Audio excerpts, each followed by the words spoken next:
ఖమ్మం జిల్లా ముదిగొండ మండలం బాణాపురం గ్రామంలో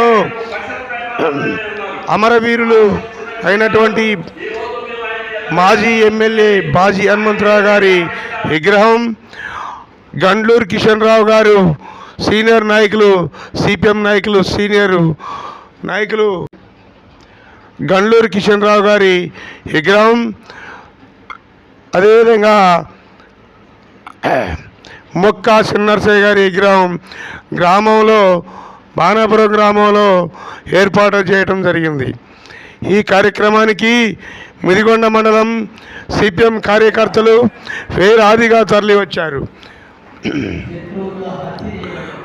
జిల్లా నాయకులు, రాష్ట్ర నాయకులు, రాష్ట్ర కార్యదర్శి సిపిఎం కార్యదర్శి జాన్లీ వెస్లీ గారు, జిల్లా నాయకులు, సిపిఎం సీనియర్ నాయకులు, మండల నాయకులు అందరూ ఈ కార్యక్రమానికి విచ్చేసి ఈ కార్యక్రమాన్ని దిగ్విజయం చేసినందుకు అందరికీ శుభాకాంక్షలు.